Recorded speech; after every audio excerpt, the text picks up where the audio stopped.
Good day everyone, my name is Julleana May Mestedio and today we are gonna tackle the chapter 5 which is all about communication aids, strategies using tools of technology. But first, let us know the objectives. Evaluate multimodal text critically to enhance receptive listening, reading, viewing skills. Convey ideas through oral, audiovisual, and/or web-based presentations for different target audiences in local and global settings using appropriate registers. And last, adapt awareness of audience and context in presenting ideas. So now let us discuss the first topic, which is all about the multimodal text. So what is a multimodal text? A text may be defined as multimodal when it combines two or more semiotic systems. Multimodal text is often a digital text that can be a book such as picture book, information text, or graphic text. Multimodal text requires the processing of more than one mode and the recognition of the interconnections between modes. Multimodal text can be print, physical, or digital. Examples of types of multimodal are linguistic, vocabulary, structure, grammar of oral and written language. The linguistic mode refers to the written or spoken words. The mode includes word choice, the delivery of written or spoken text, the organization of words into sentences and paragraphs, and the development of coherence of words and ideas. Visual, color, vectors, and viewpoint in still and moving images. The visual mode refers to the images and characters that people see. This mode includes color, layout, style, size, perspective. The audio, volume, pitch, and rhythm of music and sound effects. The audio mode is focused on sound including, but not limited to music sound effects, ambient noises, silence, tone of voice in spoken language, volume of sound, and emphasis and accent. Gestural. Gestural movement, facial, expression, and body language. The gestural mode refers to the way of movement in which it is interpreted. Facial expression, hand gestures, body language, and interaction between people are all gestural modes. And last, the spatial mode. Proximity, direction, position of layout, organization of objects. The spatial mode also can be referred to the navigation bar on a website and how a user interprets and navigates a web. This image relies primarily on the linguistic mode. In other words, it is made up primarily of letters and words. However, because most texts are multimodal in some sense, there are at least three modes at work in this example. First is the linguistic mode, which operates in the printed written text. The visual mode, which operates in the formatting of the text, color, and in the choice of typography. And last, spatial mode can be seen in the text arrangement. Good morning everyone, my name is Irold A.Obias of BS Ed Science 1B, the second reporter of Group 5. Now, we will discuss about the evaluating of messages and the types of audience. Evaluating of messages. What is message? Refers to what the text tries to convey. The message can usually be found with the color and symbols in the message or in text in words place. So, as of Collins Dictionary, a message is a piece of information or a request that you send to someone or to leave for them when you cannot speak to them directly. So, iconology deals with the meaning of symbol in the message. In art, iconology is the study of meaning contained within the symbol in particular work of art. For example, the Caravaggio painted several martyred saints, but the figure crucified upside down in a reference to Saint Peter, who claiming himself unworthy to die in the same way as Jesus, opted for the head-down position. What is the purpose of messages? We have many reasons or purpose when we deliver messages to someone, but we categorize it in three main purposes. First, the informative messages. Second, the persuasive messages. And third, the effective messages. So first, what is informative messages? This purpose can be used to communicate routine, repetitive, daily tasks, instructions, codes, steps, and procedure in a workplace. The definition of informative is something that contains useful, helpful, or relevant information or details. A lecture in which you learn a lot is an example of informative lecture. The second type of messages is the persuasive messages. It occurs when a person attempts to convince an individual or group to take certain specific action or to believe in something. The definition of persuasive is someone or something with the power to convince. An example of persuasive is an argument that changes someone's mind. The third type of messages is the effective messages. Effective communication is a process through which people express feelings about things, themselves, and others.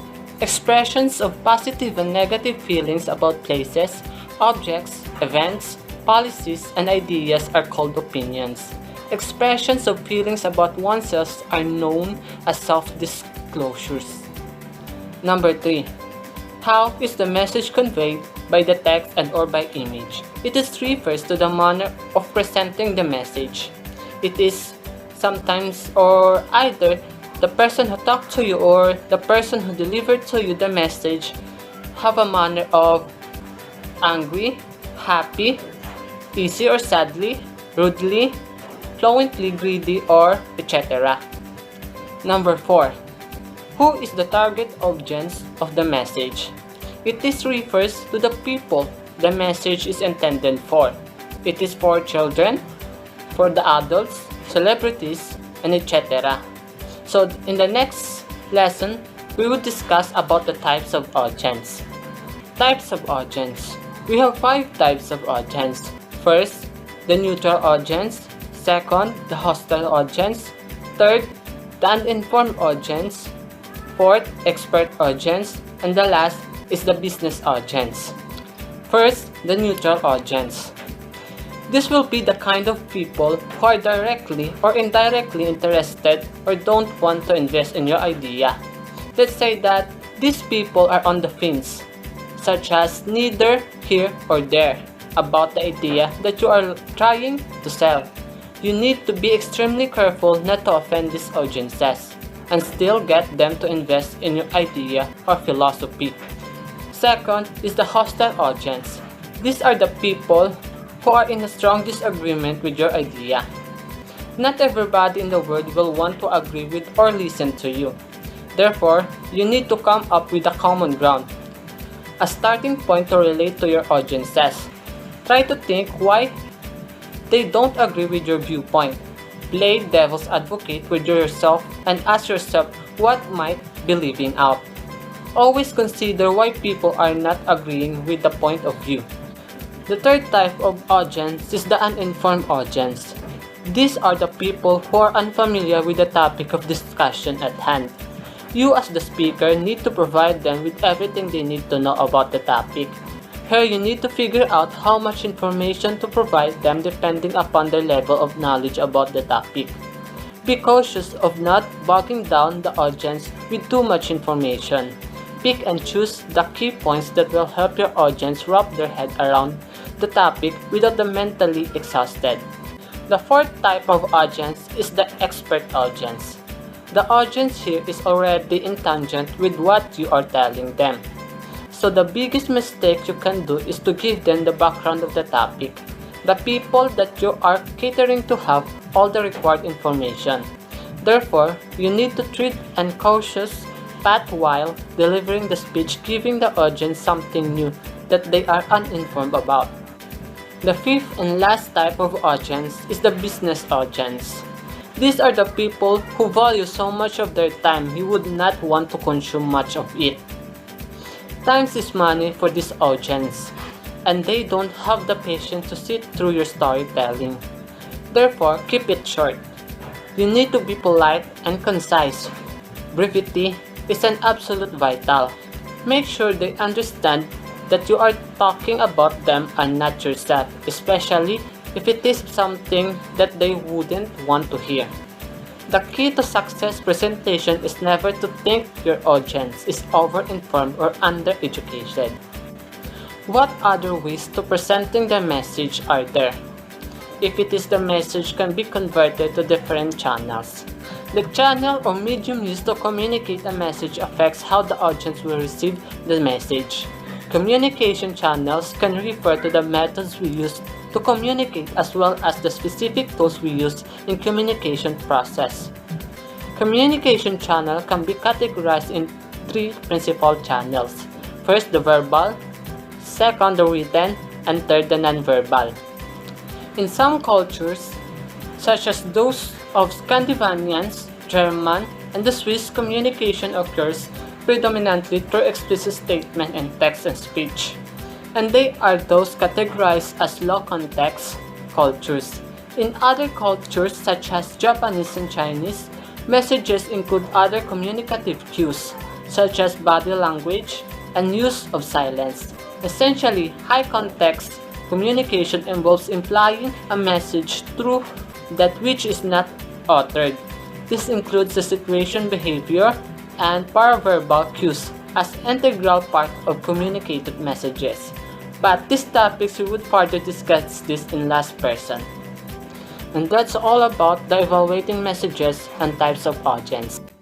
Hi, I am Nikko Gabriel, and in this video, I am going to read the developing audience awareness, and this is also included in our report, which is the communication aids strategies using tools of technology. Okay, developing audience awareness. When we talk to someone face to face, we always know just who we're talking to. We automatically adjust our speech to be sure we communicate our message. For instance, when we talk to 3-year-olds, we shorten sentences and uses simpler words. When we talk to college professors, we use longer sentences and more formal language. In short, we change what we say because we know our sentence, or our audience rather. Interestingly, many artists don't make the same adjustments when they communicate to different audiences with their medium, usually because they don't take the time to think about who will be reading and seeing what they deliver. But to be sure, we communicate clearly with our medium. We need to adjust our message, how we convey it, and what information we include by recognizing and different audience can best understand different messages. Thank you. Good day everyone, I am from Ofalla of Group 4 and today we're gonna tackle the Western and Eastern difference in terms of communication. It has been said that when Americans want to say 100 things, they will verbalize 150 things, for they are explicit in their use of language and communication. And when the Japanese verbalize 70 things, they are trying to get the other person to understand 100 things, for they are using implicit understanding, and at time non-verbal cues to get their points across. Cultures can be separated into two groups with regard to communication. High context cultures such as Latin America, Asia, Southern Mediterranean, and Arab countries, or Eastern countries, commonly sharing a history of common values and assumptions. When people with high context cultures communicate, it is not necessary for them to say everything explicitly. Nonverbal cues often communicate what is not said, and silence can have a great meaning. In parallel to this is low context cultures such as America, Canada, and Western Europe, or the Western countries. These communicators prefer clear description and ambiguous communication and are highly specific. Low context communication do not rely or trust the relationship in business communication. Instead, they more rely on the spoken or the written word. Now, how can we bridge this communication gap?